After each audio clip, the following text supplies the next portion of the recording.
Alô, irmãos e irmãs, paz seja com todos, né?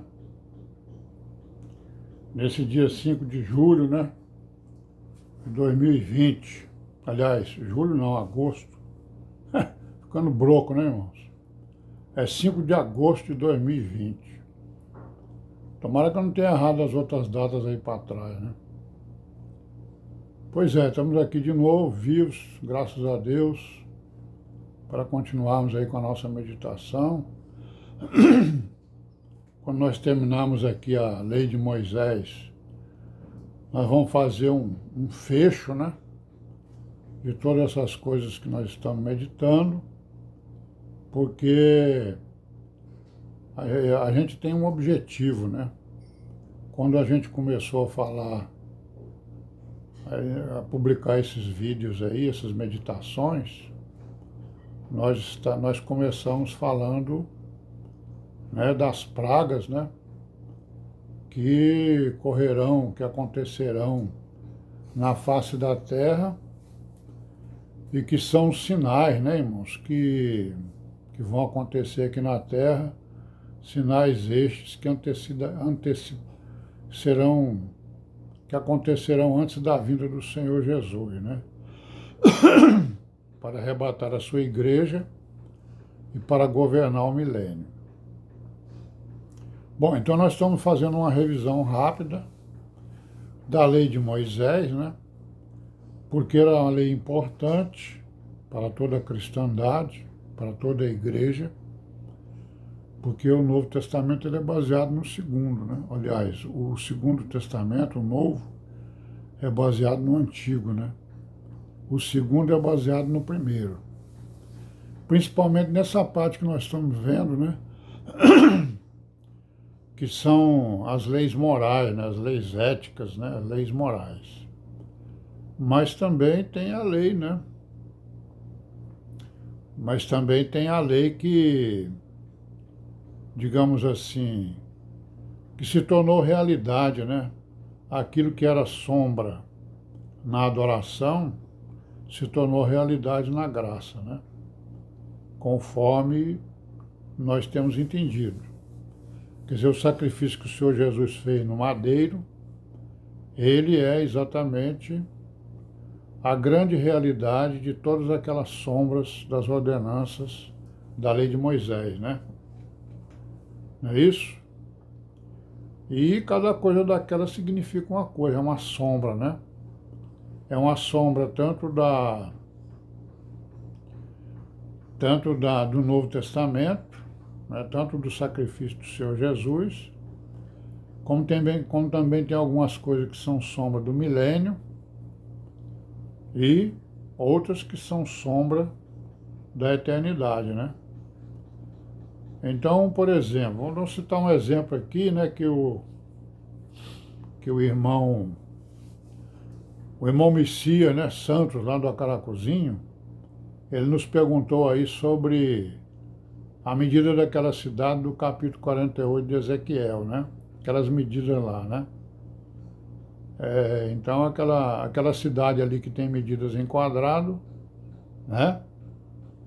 Ele está falando da cidade do milênio, né?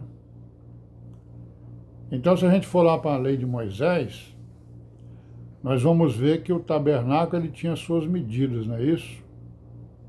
É só ler lá, né? Na lei de Moisés nós lemos alguma coisa. Então, o tabernáculo é a primeira sombra, né, da Nova Jerusalém, onde habita o Deus Altíssimo, né? Então, esse tabernáculo, essa sombra, ela durou até a construção do templo de Salomão. Então, o templo de Salomão, que também tem as suas medidas, né? Certo? Medidas essas que não foram determinadas por ele, Salomão, foi pelo anjo, né, que o comunicou a ele, né? Então, aquele templo ali é uma figura, é uma sombra, né? Do templo do milênio e é uma sombra da Nova Jerusalém. Tá vendo aí? Certo? E aí no milênio vai ser construído um outro templo, né, que é a casa do Senhor Jesus, né, que também é uma sombra da Nova Jerusalém, da Cidade Santa, né? E todos eles têm uma medida, né? Não são medidas iguais, são diferentes, né? Mas geralmente a cidade ela tem uma medida em quadrado, igual à Nova Jerusalém. A Nova Jerusalém tem uma medida em quadrado que são, se não me engano, 12.000 estádios, né? Uma coisa assim. Ou é 2.000 estádios, não estou lembrado. Mas então são medidas em quadrado. Então lá no tabernáculo, né? Tem lá uma parte do tabernáculo que tem uma medida em quadrado. No templo tem a medida em quadrado. No milênio tem a medida em quadrado e a Nova Jerusalém é uma medida em quadrado. Então são sombras, né, da Nova Jerusalém. Aquela que vai descer do céu, né, e que Deus habitará aqui na terra com os homens. A nova terra e os novos céus. Bom, então vamos continuar aí, né, irmãos? Aí o que eu estou querendo dizer com isso? Estou querendo dizer com isso que a gente está fazendo uma revisão da lei de Moisés, porque as religiões acreditam, né, que o que vale é a lei de Moisés, né? Outras pessoas negam a lei de Moisés. Então a igreja ela não nega nada, porque todos esses mandamentos eles vieram do trono da majestade, eles vieram da Nova Jerusalém. Então a igreja não nega nada, ela acredita em tudo, né?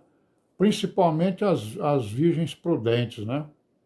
Conforme a gente disse no início dos nossos vídeos. As virgens prudentes elas acreditam em tudo e colocam em prática, né? E sabem e entendem que alguns mandamentos, né, que eram ordenanças lá da lei de Moisés, eles eram sombras das realidades do Novo Testamento, né? E são sombras também do milênio e são sombras também da eternidade, né? Porque nós sabemos que o nosso Deus, ele é o maior, o melhor, o mais dotado, né, educador de toda a criação, claro, né? Ele é o, ele é o educador por excelência, então ele nos educa por etapas, para que a gente não se esqueça, para que a gente faça ligações das coisas, né? Não é isso? Porque as coisas estão todas ligadas, não tem nada separado uma da outra. Bom, vamos continuar aí então com a nossa meditação, com as nossas lembranças, né? Acerca da lei de Moisés. Nós estávamos aí no capítulo 28 de Deuteronômio, no versículo 48, onde nós estamos vendo aqui, né, que são consequências do pecado, né? Consequências da desobediência, da transgressão, né? E essa consequência ela começou lá no Éden. Na verdade, ela começou lá na Nova Jerusalém, né? Quando os anjos se rebelaram contra o Altíssimo, não é isso? Então, essas consequências do pecado que não tinham chegado ainda aqui na terra e no homem, quando chegaram aqui pelo pecado, então essas consequências vieram aí. Ele está mostrando para todos nós, né, para o povo hebreu e para todos nós, o porquê que a vida aqui na terra é assim, né? É cheio de vicissitudes, cheio de dificuldade, de sofrimento, né? Cheio de problemas para aqueles que a quem foi dirigido, né? Para aqueles que são transgressores, né? E como a consequência do pecado não é tirada, também para aqueles que se arrependem e são remidos, né? Então são consequências do pecado, né? A loucura, a luxúria, né? As concupiscências dos olhos, as concupiscências da fala, né? Dos pensamentos, os maus pensamentos, tudo isso são consequências do pecado, né? Da desobediência. Desobediência da lei natural, porque toda a lei que o Senhor Deus deu aos homens, ela é uma lei natural. Embora que tenha alguma lei que tenha uma duração de tempo, mas ela continuou sendo uma lei natural, né? Por quê? Porque ela veio lá da majestade, né? Veio da Nova Jerusalém, veio do trono, né?